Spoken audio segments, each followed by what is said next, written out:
Before we get into the action, I'm going to give you a look at what I usually use when I go prospecting. Today, most of my prospecting consists of using my backpack with some tools and supplies that are really easy to carry, quick in, quick out.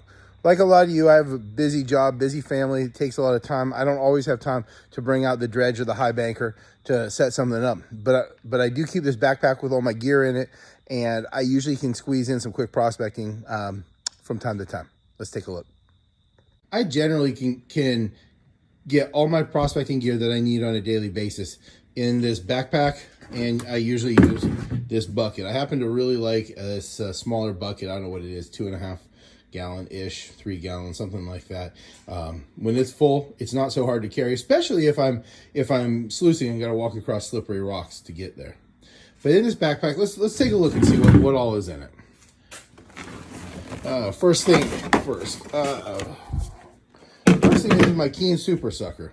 I really like this Keen Super Sucker, but I made a modification. I don't like the crevice tip on it, so I put a 45-degree elbow and a short piece of 2-inch tube on there, which allows me to use this and lose less material out of it.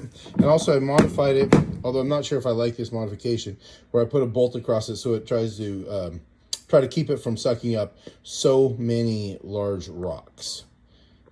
The thing that I will pull out is a miniature shovel. You know, it's not a number 2 shovel like the Buzzard used to always talk about, but you can't always use a number 2 shovel and fit it between rocks and crevices, especially when you're not using not moving a lot of material. Sometimes the quality of the material you're moving is more important. So I find myself using this small shovel quite often. I think this one came from Ace Hardware. A pair of gloves, always good to have. I think these came from Harbor Freight, nothing special. So this is the Sluice Itty-Bitty baby sluice. It's small. It's 14 inches long, 5 inches wide, drop riffle design. Has what they call the siphon flare to add a little bit more water flow through it.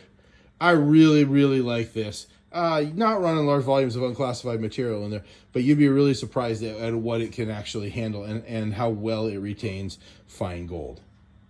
Next in the bag looks like trowel, standard trowel, Gold Claw gold pan. If you've seen some of my other videos, you know that I am a big believer in the Gold Claw. I have in the standard size and the miniature, it should be in here somewhere, I'll come to it soon. I have them in purple, and then I carry my production pan, which I got in blue.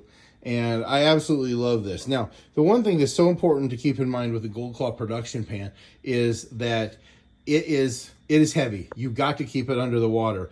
But when you're traveling light, it can replace a bucket for a lot of things. You can carry a lot of material. I think it holds somewhere loaded up close to 3 gallons of material in here.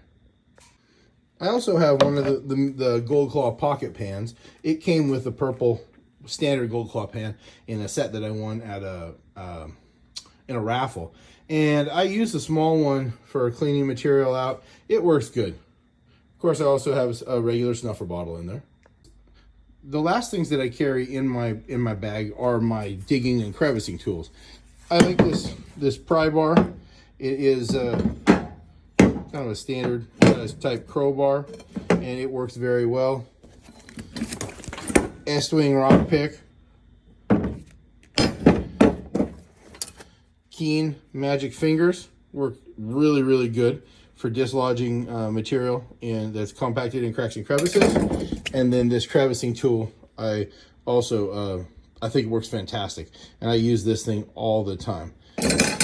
This gear that you see here, I can use it, and honestly, 90+% of the time that I spend prospecting, I use this set right here because it accomplishes what I want to get done, and I can get in and get out quickly.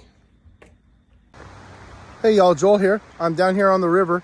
I'm going to do a little bit of prospecting today. I'm going to try a method today where I use my Gold Claw production pan to concentrate the material down, and then I think I'm going to use my Sluice Itty-Bitty sluice, and then I'll run the concentrates through there and see what we come up with.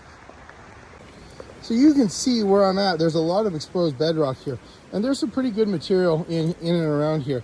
I think I'm going to work some of this right here, this crack in this crack down in here, some of that maybe right back in there. See what I come up with. I'll go ahead and I'll use the Gold Claw production pan over in the water here, and we'll build up a bucket full of material. See what we can come up with. Here I'm using the Gold Claw production pan. It's filled up, and you use a side-to-side shaking motion to get the material stratified. Once it's there, you begin tilting it up and start working the heavy material out over the riffles. I didn't use the finishing side to get it down to pure gold because I was gonna clean it out later using the Sluice Itty-Bitty sluice. So you can see here how I do it. Tilt it back. Now I went and dumped it in my bucket.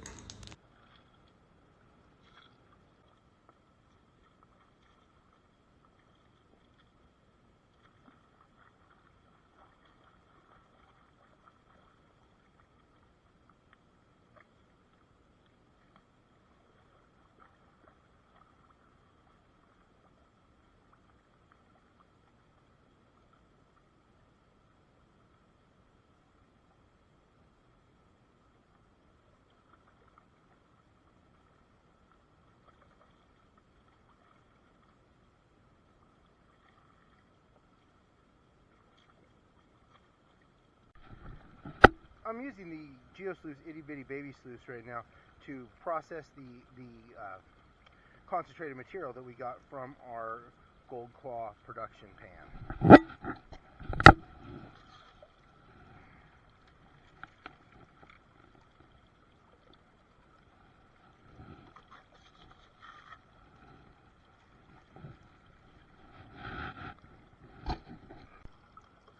I repositioned my sluice a little bit just to get a little bit better flow through, a little bit better exchange on the material.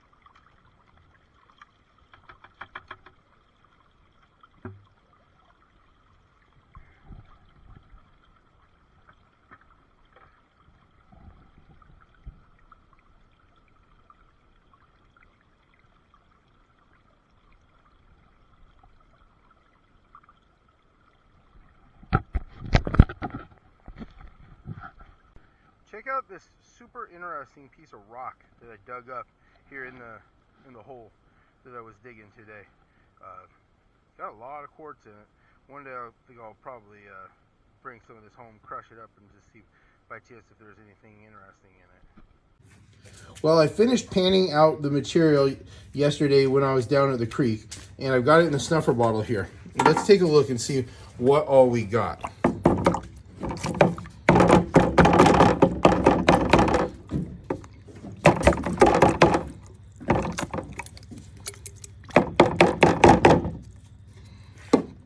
Okay.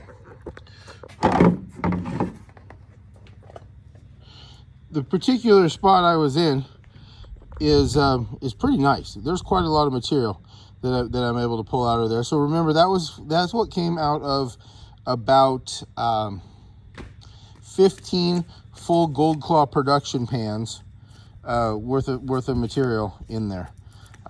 It panned out and then run through the Sluice Itty-Bitty sluice. So I'm pretty happy with that. Well, y'all, thank you for watching. I hope you enjoyed it and hope you learned something. Be sure to like, subscribe, and hit that notification icon so you can be sure to know when I release some new content. If you have any questions or any thoughts, please leave them in the comments below. And I look forward to catching up with you again soon. See ya.